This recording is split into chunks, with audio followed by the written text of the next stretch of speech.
What's going on, everybody? This is Sean of Raw Select Music. Today I want to talk about that thing that everyone else has already talked to death on this platform, and that's Elden Ring. Now, much like everybody else out there, I have been singularly obsessed with this thing for basically the last few months or so, and while I haven't beaten it yet, it is definitely crawling up there in terms of being my personal favorite From Software game. And just to show off a little bit of my From Software cred, I've been playing everything of theirs since Dark Souls 1. Never got around to Armored Core stuff or Demon Souls, but I'm definitely very well versed in From Software's catalog. And from everything that I've played up until this point, I am absolutely in love with this thing. I love the refined Dark Souls 3 combat. I can't believe how much adding a jump attack and the guard breakers just adds like another level of enjoyment to the combat, as well as the addition of Ashes of War and stuff. I love the boss fights in this game. I think they're much more active and require a much higher level of engagement that's on par with Sekiro. I love the open world and all the different just scenic vistas and exploration, all that good stuff. In terms of what I was expecting and what I got with this game, I am absolutely floored by this thing and cannot recommend it enough. But I have a criticism about this game that seemingly nobody else is talking about, and that has to do with the game's music, and not so much the boss themes. I don't think they're as memorable as, say, Bloodborne, Dark Souls 3, or Sekiro, but I would say there are definitely no shortage of highlights in here too. The Ancestral Spirit, the Renala's boss fight music, and the Godskin Apostle are all perfectly beautiful standouts. But what I do find less than interesting in this thing is the overworld music. Considering it's sort of new territory for From Software games, aside from Sekiro, to have any kind of music while you're out in the world not involved in a boss fight, I did not expect them to be as repetitive and uninteresting as they are in this game. More often than not, it feels like these are 4-bar loops that have these really minute sort of changes to them and just repeat over and over again, with the only other variation being when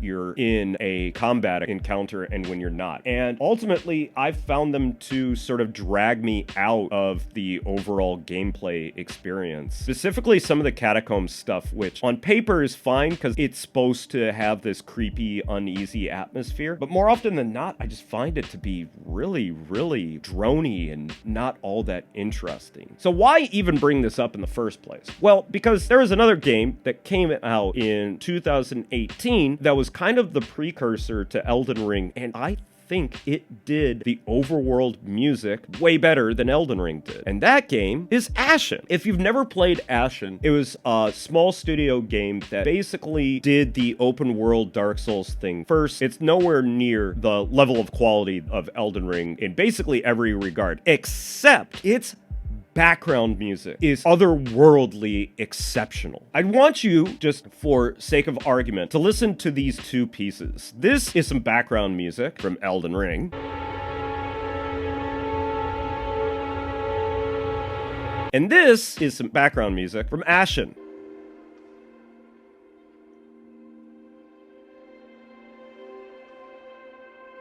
Again, Elden Ring.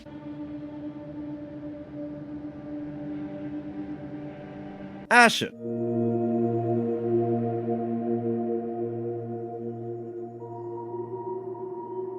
Elden Ring.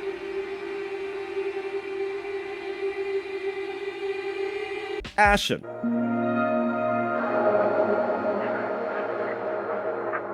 For such a small budget, I feel like Ashen's soundtrack is just almost too good. The atmosphere, the ambiance, and the overall envelopingness of this soundtrack is just so good and really added to the experience that I had with this game. And I feel like Elden Ring not having as strong of background music really just kind of pulled me out of the experience to some degree that I didn't really think would be an issue. And it probably wouldn't even be an issue had I not played Ashen before I played Elden Ring. Which isn't to say completely that there aren't interesting moments in the Elden Ring soundtrack. I kind of like some of the bits from the capital area, Leyendell, has this autumnal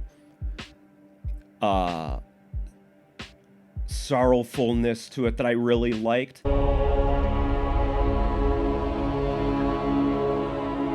And I really enjoyed some of the music that's in the mountaintops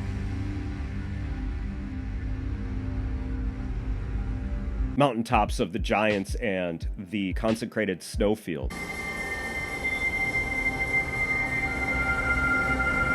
But more often than not, I found myself very distracted by the Elden Ring music, and it's really quite a shame considering every other aspect of this game I absolutely love, but this felt like the biggest letdown for me. Highly recommend, go check out E. Hillman's soundtrack for Ashen and lay it on top of some Elden Ring, and you've got an awesome, awesome experience. And this video seems to be kind of going nowhere fast, so I'm just gonna cut it here and say that's going to be it for me today, guys. Thanks as always for watching. If you've listened to the Ashen or Elden Ring soundtrack, let me know your thoughts and opinions of them down in the comments below, as well as letting me know how your experience of Elden Ring has been going up until this point. If you want to hear any of the music that I talked about in this video, please head over to my WordPress blog, because that's where I post links of any of the tracks that I talk about in these videos, as well as go follow me over on Twitch for Live from the Record Room. There you can hear me play music like some of the stuff that I talk about in these videos, as well as a whole host of other music in my collection that I don't get a chance to talk about on this channel. Links to everything, as always, down in the description. But that's going to be it for me today, guys. Thanks as always for watching, and I will catch you in the next video. So until then, peace out!